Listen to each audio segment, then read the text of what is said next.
أهلا بيكم. النهاردة هنتكلم عن حتة مهمة قوي في امال عظيمة، تحديدا الفصل 19، اللحظة اللي حياة بيب بتتشقلب فيها. لما فجأة بيعرف إنه ورث ثروة كبيرة والمفروض يسيب قريته ويروح لندن يعيش كجنتلمان. بالظبط، احنا عايزين نشوف كده ايه اللي كان بيدور جواه بالظبط، وازاي نظرته لنفسه وللناس اتغيرت، وكمان رد فعل الناس حواليه. دي نقطة مهمة قوي. أول حاجة بنلاحظها في بيب هي لخبطة المشاعر دي، يعني حماس فظيع لمستقبل لندن، وفي نفس الوقت قلق غريب قوي، قلق إن المدينة تتحرق قبل ما يوصلها حتى. فعلا.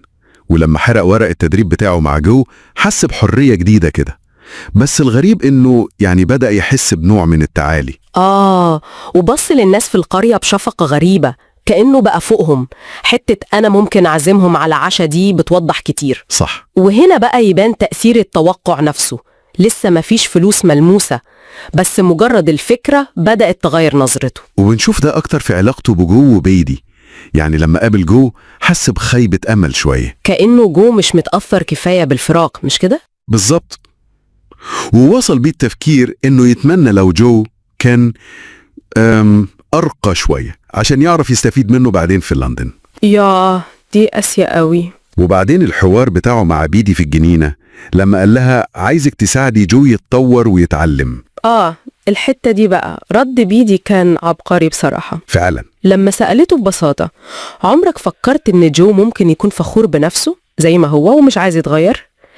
هنا هي بتكشف له قد إيه هو بقى سطحي. بالظبط، هي بتلمح إن في أنواع تانية من الكبرياء، كبرياء الكرامة اللي عند جو. تماما، وإن المساعدة اللي شكلها إحسان دي ممكن تجرحه أكتر ما تفيده. وهو طبعا بدل ما يفهم اتعصب واتهمها بالحسد والغيرة. ودي نقطة تبين إزاي الطموح المادي ممكن يعمل واحد عن فهم مشاعر أقرب الناس ليه، ويمكن عن فهم نفسه كمان. أكيد. طيب، بعيدا عن جو وبيدي، رد فعل باقي الناس كان إيه؟ هنا بقى مثالين واضحين قوي، مستر ترابل الترزي ومستر بامبل تشاك. يا خبر، دول اللي هو النفاق بعينه. بالظبط. ترامبل كان الأول مش مهتم خالص ببيب، أول ما عرف بالثروة بقى يتملقه بشكل مبالغ فيه جدا، لدرجة إنه يهين الصبي اللي شغال عنده قدام بيب عشان يبين له الاحترام الزايف ده. أيوة، ودي كانت أول مرة بيب يحس بقوة الفلوس الرهيبة دي. وبامبل شوك نفس القصة تقريبا، أسوأ كمان، استقبله بترحيب هستيري وقعد يقول إن هو السبب في ثروته ويصر يسلم عليه كل دقيقة. مش معقول. وقدم له أكل مخصوص كمان، صح؟ وعرض عليه يستثمر فلوسه معاه كمان. النفاق الاجتماعي في أوضح صورة بصراحة. بيب نفسه أكيد كان مدرك الزيف ده جواه. هو كان مدرك، بس في نفس الوقت كان مرتبك ومبسوط بالقوة الجديدة دي، وده طبيعي في مرحلة زي دي. طب وزيارته لمس هافشام دي كمان كانت غريبة. راح لها وهو لابس البدلة الجديدة، بس كان حاسس إنه مش مرتاح، يعني مكسوف شوية. وهي كانت مستمتعة بالموقف جدا، كانت مبسوطة وهي شايفة سارة بوكيت هتموت من الغيرة من بيب، وأكدت عليه يسمع كلام المحامي جاجرز ويحافظ على اسم بيب. وهو لسه بيتعامل معاها كأنها الجنية الطيبة بتاعته، مش كده؟ ركع وباس ايدها وهو ماشي. بالظبط، كأنها عربته الخيالية. ده بيورينا ان الفلوس مش بتغير كل حاجة. الأوهام القديمة والعلاقات المعقدة بتفضل زي ما هي، ويمكن تتعقد أكتر. فعلا. وفي آخر أيام ليه في القرية بدأ يحس بقيمة جو، بيدي أكتر شوية. يمكن عشان الفراق قرب. ممكن. العشاء الأخير كان كله صمت ومشاعر مكتومة، بس برضه في الآخر قرر يسافر لوحده. ليه؟ عشان حس بالخجل من الفرق بينه وبين جو؟ بالظبط كده، حس إن شكله هيبقى وحش وهو ماشي مع جو يعني بالهيئة دي. وهنا بقى الصراع الداخلي بيزيد قوي. ليلته الأخيرة كانت كلها قلق وكوابيس. والوداع الصبح كان سريع ومؤثر، فطروا من غير نفس وحضنوا بعض، وبعدين جو بيدي رامو فردة الجزمة القديمة وراه. التقليد بتاع جلب الحظ ده، في مفارقة كبيرة هنا جدا. وهو ماشي بقى لوحده في الأول حس براحة غريبة، بس ده ما استمرش كتير، صح؟ لا خالص. أول ما بعد عن القرية شوية انهار تماما وقعد يعيط. أدرك ساعتها قد إيه هو كان جاحد وناكر للجميل. بالظبط. وفكر يرجع تاني يلحق جو في الطريق، بس لقى إن الوقت فات خلاص والعربية ماشية. واللحظة دي تعتبر نهاية مرحلة بجد، نهاية البراءة ونهاية الحياة البسيطة، وبداية مرحلة جديدة تماما، مليانة مش بس فلوس وأمال، لكن كمان صراعات داخلية واجتماعية عميقة جدا. أيوة، هو شايل معاه لندن مش بس ثروة، شايل معاه بداية أزمته الأخلاقية والاجتماعية. يعني ممكن نلخص الحتة دي بأن الصعود المادي السريع ده كان له تمن نفسي وعاطفي كبير قوي على بيب. فعلا الأمال العظيمة دي فتحت له أبواب بس كمان لخبطت كل حاجة جواه وفي علاقاته باللي حواليه. طب والنقطة الأخيرة اللي ممكن نفكر فيها؟ يمكن نسأل نفسنا، هل الفلوس المفاجأة دي بتكشف حقيقة الإنسان اللي كانت مستخبية جواه أصلاً؟ ولا هي اللي بتغيره وتخليه شخص تاني؟ وهل التغيير ده دايماً بيكون للأحسن؟ رحلة بيب اللي جاية هتحاول تجاوب على الأسئلة الصعبة دي. You know that feeling when you're like staring down something huge, a big move, new job, just a massive turning point, and your stomach's just, it's a knot of excitement, but also total dread. Oh, absolutely. We all know it. And it really connects to what our listener shared and, well, where Pip finds himself right here in the text they sent over. Exactly. So we're doing a deep dive into some key bits of this classic novel, really focusing on Pip as he's about to leave home for London, chasing his great expectations. And the idea is to really get into Pip's head here. What's he thinking, feeling? Yeah, the weight of leaving, how these new hopes start changing his relationships, you know. And we'll unpack those big themes, ambition, social climbing, those really awkward life transitions. Okay, so let's jump in. What's striking right away is this burden of expectation, but it's mixed with this strange anxiety. Strange is right. It's not just general nerves about London. No, it's this very specific, almost fantastical fear that London itself might just vanish before he gets there. It's wild. He actually thinks something might happen to London in the meanwhile, like it could be greatly deteriorated or clean gone. Poof. Like a major city could just disappear. But, you know, it really shows how fragile his dream feels to him. It's almost unreal. And then there's that very real act, burning his indentures. That's not just cleaning house. No, not at all. That's a powerful symbol. It's him cutting the cord, right? Severing ties with his old life, his apprenticeship with Joe. It's his declaration of independence, basically. Yeah, but there's also that feeling of no going back. He's deliberately closing that door. Which kind of leads into how his whole perspective shifts, doesn't it? Looking at the village he's leaving behind. Right. He gets this feeling of sublime compassion for the villagers, for their, what he now sees as predictable lives. But here's where it gets really tricky. Yeah. Because that compassion, it comes with his plan for a pretty patronizing party. Oh, the feast, yes. With his self-described gallon of condescension. Exactly. It shows how his expectations are already making him look down on where he came from. It's instant, isn't it? He stops seeing stability or community and just sees something pitiable from his new elevated view. That condescension is key, though. It's that first real sign of him feeling superior because of this expected jump in status. It really highlights how quickly ambition can warp our view of people we care about. It says more about him changing than about them, really. And it's not just the villagers. Even thinking about the convict he helped, that memory makes him uneasy now, almost ashamed. Yeah, he wants to push that memory away. Hopes the man is transported a long way off, maybe even dead. Such a contrast to the kid who felt empathy for him back then. It shows how we can sort of edit our own pasts to fit our future narrative, you know? His past is becoming inconvenient. Something to shed. Even the landscape. He thinks the marshes and the cows look at him differently now. Like they have a more respectful air because of his great expectations, which is, of course, entirely in his head. It's all projection. His internal change splashed onto the external world. Okay, so then we get the farewell with Joe. Yeah, and that's heavy. So poignant. Joe just quietly following him to the battery, just wanting to be there for those last moments. It says everything about their bond, doesn't it? Love shown just by being present.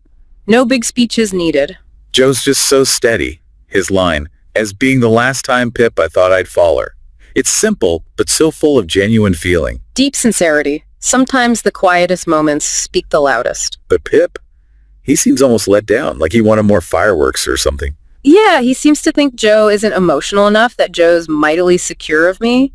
He kind of wishes Joe showed more drama, validation. It shows how wrapped up he is in his own story. He's missing the depth of Joe's quiet love. Totally self-absorbed at this point. And then he says that incredibly awkward thing to Joe. Oh, God. Telling him he should have gotten on a little more with his learning. Like cringeworthy, right. It's that social climbing starting. He's judging Joe by these new standards he's adopted, completely missing Joe's own worth. And Joe's reply is just perfect Joe. Well, I don't know. I'm so awful dull. I'm only master of my own trade. So dignified. Completely accepts himself. And Pip just doesn't get it. He can't see Joe's contentment, his pride in what he does. It's pure social snobbery creeping in. Which sets up that really difficult conversation with Biddy. Oh, yeah. Where he asks her to help Joe on a little after he leaves. The condescension is just, wow. Like Joe needs fixing. And Biddy's the one to do it.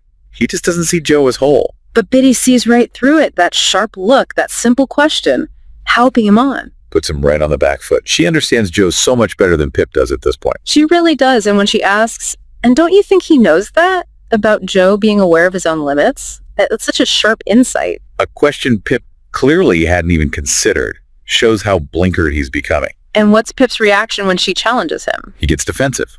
Snappish, the text says. Accuses Biddy of being envious and grudging. Yes. It's really not his finest moment. Shows his immaturity, his ego getting inflated. He blames her instead of looking at himself. Classic deflection. Projecting his own unease onto her. But Biddy handles it with such grace. So measured. She basically says she'll always support Joe, whatever Pip thinks of her. And then delivers that killer line. Yet a gentleman should not be unjust, neither. Boom. Just a quiet, powerful takedown, pointing out that moving up in the world shouldn't mean losing your basic sense of fairness. Even Pip, looking back later, admits he was probably wrong about her having a bad side. A tiny flicker of self-awareness there. Just a flicker, yeah. Okay, so then the expectations become tangible. The visit to Trabb, the tailor. Hilarious. The way Trabb completely changes his tune the second he hears Pip has money. It's almost slapstick. 1 minute, Pip's nobody. The next, he's getting the royal treatment just because of handsome property. Shows how money instantly changes how people see you, or at least how they treat you. Trabb's fawning is so over the top. It really highlights that transactional side of society. Respect based on cash, not character. And Trabb's boy, his reaction is priceless. Oh, yeah. First looking down his nose, then that dramatic floor-sweeping protest when he finds out Pip's rich now. It's such a great little comment on the whole hierarchy thing and how Pip's sudden change just throws a wrench in it. It's raw. Completely unfiltered. Shows the absurdity of it all. And Pip's starting to feel awkward in the new clothes, right? Aware they mark him out. Yeah, the external trapping starting to sink in, affect how he feels internally. Then comes Pumblechook. Oh, Pumblechook. Mr. Opportunism himself. The way he fawns claims he made Pip's fortune. It's almost performance art. The constant handshaking, asking about investments, seeing Pip purely as more capital. so transparent. And claiming he always knew Pip was special. Classic. People rewriting history to get close to success. It's perfect Pumblechook. Okay, final goodbyes. Miss Havisham.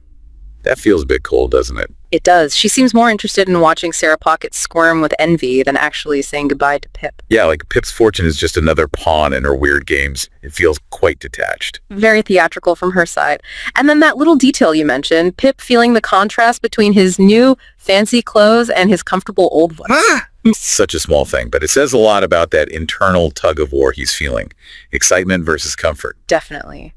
And the actual goodbye to Joe and Biddy, you feel that conflict. He cares for them deeply, but the ambition is pulling harder. And the old shoes they throw after the coach, that tradition for good luck. Right, but Pip's first thought is worrying about being embarrassed if people saw. Shows where his head is at, concerned with appearances. But then, just as he's really leaving, it hits him. That wave of emotion. Yeah, the realization of what he's actually leaving behind the village, his childhood, that innocence, it breaks through all the ambition for a moment. Real, genuine feeling. And even on the coach, he has second thoughts. That urge to go back, just for one more night in the forge. It shows the uncertainty under all the bravado, doesn't it? Leaving everything you know. Huh? It's huge. It's scary. Absolutely, full of doubt, pangs of regret, but he keeps going. The mists had all solemnly risen now, and the world lay spread before me. What an image.